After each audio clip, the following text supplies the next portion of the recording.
नमस्कार दर्शकों, मैं संजय नीलाके। ज्योतिष श्रृंखला को आगे बढ़ाते हुए आज मैं आपको धनु राशि की आयु कितनी होती है और उसके राशि के चिन्ह कौन से होते हैं, उनके स्वामी कौन से होते हैं, उनका तत्व कौन सा होता है, दिशा कौन सी होती है और उनका स्वभाव, कौन से क्षेत्र में वो आगे बढ़ सकते हैं, कौन सा व्यवसाय कर सकते हैं, कौन से कार्यों में किस कार्यों में आप अपना करियर कर सकते हैं। इसके साथ साथ उनकी नक्षत्र कौन से होते हैं, कितने चरण आते हैं, कौन से नक्षत्रों में चरणों में धनु राशि का प्रभाव रहता है, फिर उनकी आयु कितनी होती है, कौन से सालों में उनके जीवन में मरण तुल्य कष्ट नहीं तो जो वेदनादायी कष्ट, शारीरिक मानसिक बौद्धिक कष्ट होते हैं और उनकी आयु कितनी होती है और जाने के समय उनका कौन सा तिथि वार नक्षत्र होता है, ये सभी प्रकार की संपूर्ण जानकारी दर्शकों मैं आज आपको दे रहा हूँ। निवेदन खाली इतने कि आप ये मेरा वीडियो आपको अच्छा लग रहा है तो आप इसे लाइक कीजिए, शेयर कीजिए, सब्सक्राइब कीजिए। चलो आगे बढ़ते हैं। सबसे पहले धनु राशि। धनु राशि ये 9वीं राशि है। चंद्र 9वें राशि में आता है, यानी कि 9वें स्थानों में आता है, तो वो धनु राशि में आती है, क्योंकि मेष, वृषभ, मिथुन, कर्क, सिंह, कन्या, तुला, वृश्चिक, धनु, मकर, कुंभ, मीन ऐसे 12 राशि होती है और 9वीं राशि होती है धनु राशि। अगर चंद्र लग्न कुंडली में चंद्र अगर 9वें राशि में आता है तो उसकी राशि, जातक की राशि धनु राशि होती है। फिर राशि का स्वामी है गुरु यानी बृहस्पति।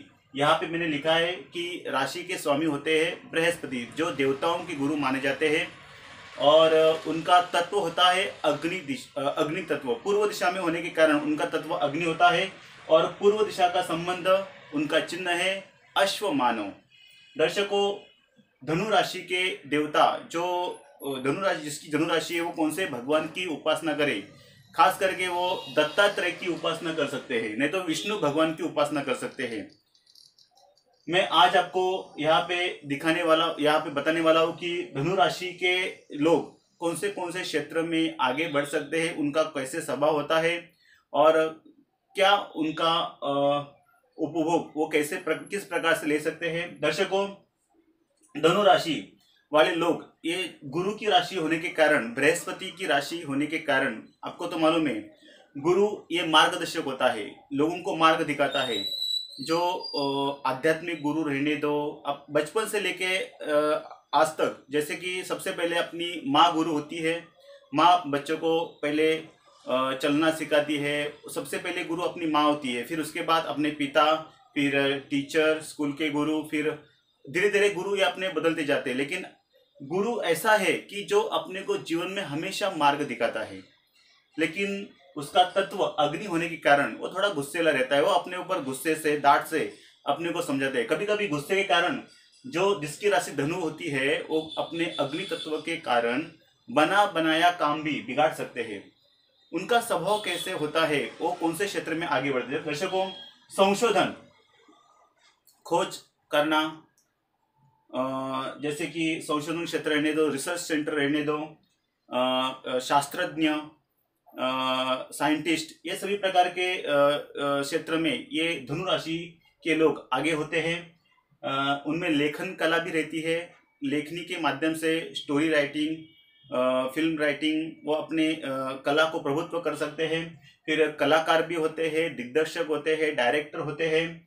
और गुरु का स्वभाव, जैसे कि मैंने आपको बताया गुरु ये मार्गदर्शक होता है, तो वकील और जज होने की भी काबिलियत उनमें होती है।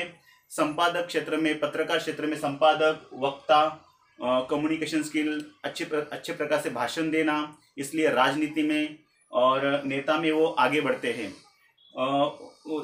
उनके साथ साथ प्रसारण क्षमता जो है, जो मीडिया रहती है, प्रचार करने, मीडिया के माध्यम से, टेलीविजन के माध्यम से वो प्रसारक यानी कि पत्रकार के माध्यम से वो लोगों के साथ संपर्क कर सकते हैं। फिर अभियंता, तांत्रिक अभियंता और जो इंजीनियर, आईटी सेक्टर, इन क्षेत्रों में भी वो आगे बढ़ते हैं। टीचर, सबसे पहले तो उनका खास एक ही गुण है कि वो लोगों को सिखाते हैं, मार्ग दिखाते हैं। तो टीचर, प्रोफेसर, स्कूलों में, कॉलेजों में और बड़े बड़े डिग्री वाले कॉलेज में वो अपना प्रोफेसर का जो प्रोफेशन कर सकते हैं। फिर आध्यात्मिक गुरु, वैदिक ज्ञान जैसे बड़े बड़े जो आध्यात्मिक क्षेत्र होते हैं, याज्ञिक जो बच्चे लोग वेद पाठशाला में पढ़ते हैं, नहीं तो फिर मद्रसा में पढ़ते हैं, हर एक क्षेत्र में जो टीचिंग करने का है, आध्यात्मिक गुरु रहने दो। अपने हिंदू धर्म में शंकराचार्य, ये सभी प्रकार के ज्ञान, हर प्रकार का सखोल ज्ञान धनु राशि के संबंध के लोगों के पास होता है। फिर उसके साथ ज्योतिष क्षेत्र में भी वो आगे बढ़ते हैं, एस्ट्रोलॉजर क्षेत्र में भी। संगठन का नेतृत्व करने का प्रभुत्व उनके पास होता है। इसलिए हर क्षेत्र में वो अपनी डीप जानकारी, संपूर्ण जानकारी वो रखते हैं। हर क्षेत्र में आगे बढ़ने का उन्हें एक ज्ञान होता है और वो जानकारी भी रखते हैं उसके बारे में। ज़्यादा करके उनको जो व्यवसाय होता है वो स्वतंत्र प्रिय होता है, किसी के भागीदारी में वो व्यवसाय नहीं करते, स्वतंत्र व्यवसाय करते हैं।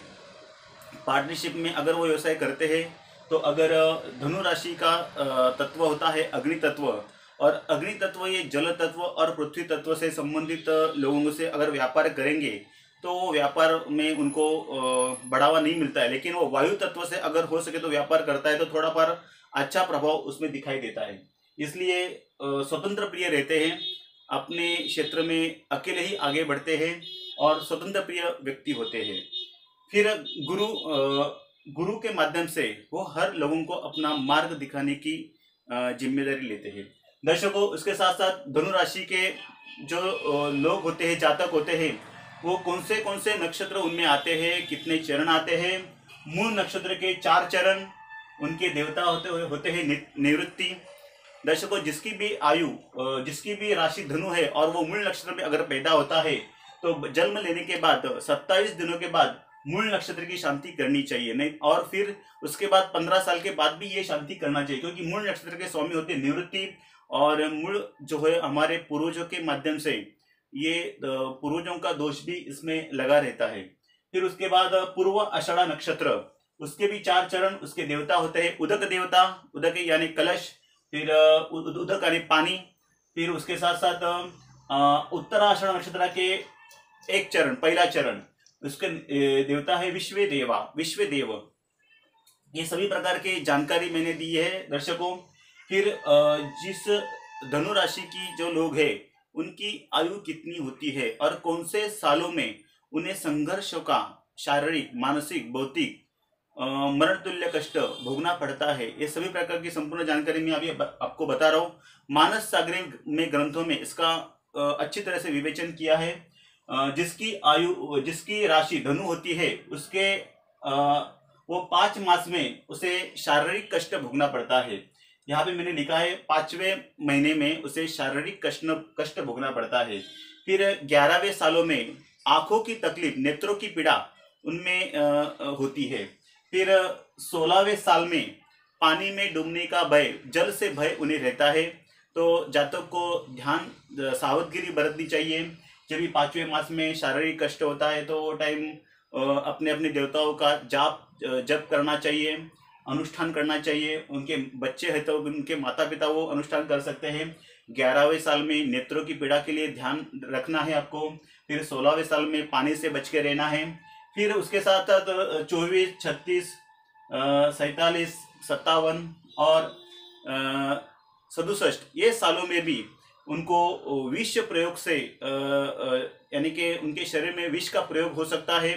सर्प का काटने का, कोई विषारी प्राणी काटने का, कुत्ते से काटने का, बिल्ली से काटने का, ये भय उनमें रहता है। तो ये सालों 24, 36, 47, 57 और 67 ये सालों में वो जातक अपने आजू बाजू में कोई खाने में भी उस विष बाधा हो सकती है, इसका ध्यान रखना है।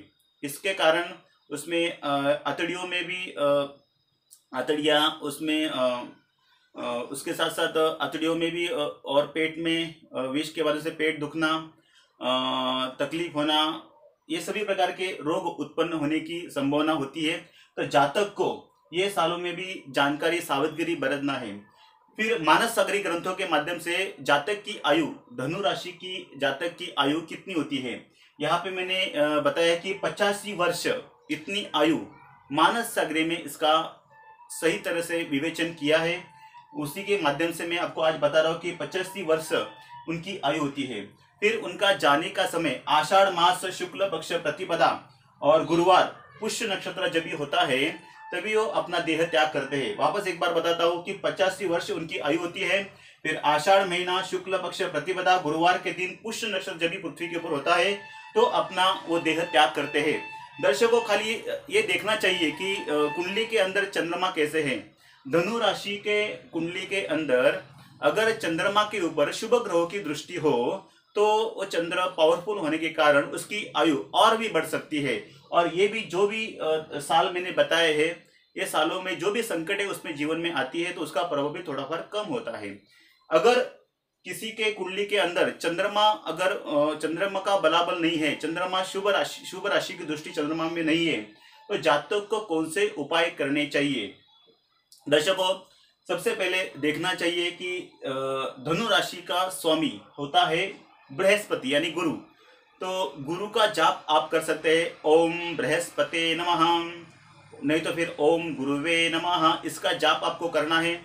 अगर नहीं कर पाते हैं तो दत्तात्रेय भगवान का एक जाप है, सबसे प्रिय जाप वो माना जाता है, दिगंबरा दिगंबरा श्रीपाद वल्लभ दिगंबरा। इस मंत्र का भी जाप आप कर सकते हैं। गुरु चरित्र का ग्रंथों का पठन आप कर सकते हैं। नहीं तो फिर आपको किसी को आध्यात्मिक गुरु मानना है जिसको देख के आप उसे गुरु मान सकते हैं। जैसे कि संतों को देख के शिरडी के साईं बाबा रहने दो, नहीं तो फिर गजानन महाराज रहने दो, कोई भी स्वामी समर्थ रहने दो, कोई भी गुरु को कोई भी एक अच्छे व्यक्ति को देख के उसे गुरु मान सकते हैं और उनका जाप भी आप कर सकते हैं, उनके ग्रंथों का पठन भी आप कर सकते हैं। उसके साथ साथ गुरु राशि जो होती है उसका रंग होता है पीला, यानी कि पीले कलर का वस्त्र, धान्य, धातु आप दान कर सकते हो।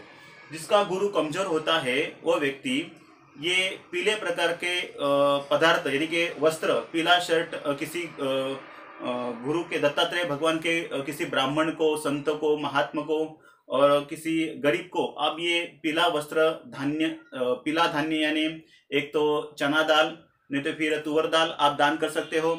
उसके बाद उसके साथ पीला धातु, जो अगर हो सके तो जिसकी आइपत है, जिसके पास पैसा है, वो सोना धातु भी कुछ प्रभाव से ये सब प्रकार के धातु दान कर सकते हो दर्शकों। फिर उसके साथ साथ गुरु का जाप भी आप कर सकते हो। ये सभी प्रकार के उपाय मैंने आपको बताया है। लेकिन अगर आपको जिस नक्षत्र में वो जातक पैदा हुआ है उस नक्षत्र के देवताओं की भी आप उपासना कर सकते हो। जहां पे मैंने लिखा है कि जो जातक मूल नक्षत्र में पैदा हुआ है तो निवृत्ति देवता की पूजा कर सकते हो। पूर्वा आषाढ़ा नक्षत्र में जो भी जातक जन्म लेता है वो उदक की पूजा कर सकते हो, यानी कि जल की पूजा कर सकते हो। उत्तरा आषाढ़ा नक्षत्र में जो भी बच्चा जन्म लेता है वो विश्व देव की पूजा कर सकते हो। इसके साथ साथ जो धनु राशि होती है उनके देवता दत्तात्रेय भगवान को माना गया है, दत्तात्रेय की उपासना कर सकते हो। नहीं तो फिर विष्णु भगवान का एक सीधा जाप है, ओम नमो भगवते वासुदेवाय, नहीं तो सहस्त्र विष्णु नामावली का पठन कर सकते हो। ये सभी प्रकार के उपाय करने से जातक के जीवन में जो भी ये साल मैंने बताया है कि पांचवें मास में उसे शारीरिक तकलीफ भोगना पड़ सकता है। 11वें साल में नेत्रों की पीड़ा, नेत्र से रोग उत्पन्न हो सकते हैं। 16वें साल में उसे पानी का माध्यम से भय रहता है। फिर 24, 36, 47, 57, 67 ये सालों में उसे विष का भय रहता है। विष के माध्यम से उसे जीवन में मरण तुल्य कष्ट, नहीं तो अल्पायु भी रहती है कभी कभी। फिर ये सभी सालों में जातक को जो भी तकलीफ आती है, तकलीफ से पीड़ा छुटकारा पाना है तो आप धनु राशि के देवता विष्णु भगवान हैं, दत्तात्रेय भगवान हैं, उनकी भी पूजा पाठ, उनका जाप, उनका उपासना आप कर सकते हो दर्शकों। फिर और एक उपाय है जिसकी धनु राशि है, अगर कुंडली के अंदर धनु यानी कि गुरु ग्रह अगर केंद्र में है, उच्च का है, तो उसका रत्न पुष्कराज भी आप धारण कर सकते हो। लेकिन वो देखना चाहिए नहीं तो फिर अच्छे पंडित के माध्यम से, अच्छे ज्योतिषकार के माध्यम से वो उसकी पूरी जानकारी लेना चाहिए कि गुरु का रत्न पहनना है क्या नहीं पहनना है। नहीं तो फिर ये ध्यान से एक नियम को आपको फॉलोअप करना है। अगर कुंडली के अंदर, लग्न कुंडली के अंदर प्रथम भाव का स्वामी अगर केंद्र में है तो उसका रत्न धारण करो। नहीं तो फिर पंचम स्थान का स्वामी केंद्र में है तो उसका भी रत्न धारण कर सकते हो। नहीं तो फिर भाग्य स्थान का स्वामी अगर केंद्र में हो तो उसका भी रत्न आप धारण कर सकते हो। लेकिन वो देखना चाहिए कितने डिग्री पे है, केंद्र में है क्या नहीं है, शुभ ग्रह की, पाप ग्रह की दृष्टि उनके ऊपर है क्या नहीं है। ये सब प्रकार के देखने के बाद ही वो निर्णय आपको लेना है कि वो पुष्कराज रत्न धारण करना है या नहीं करना है, नहीं तो कौन सा रत्न धारण करना चाहिए। दर्शकों, ये मेरा वीडियो आपको अच्छा लगा रहेगा तो अब इसे लाइक कीजिए, शेयर कीजिए, सब्सक्राइब कीजिए। आज के लिए बस इतना ही। नमस्कार दर्शकों।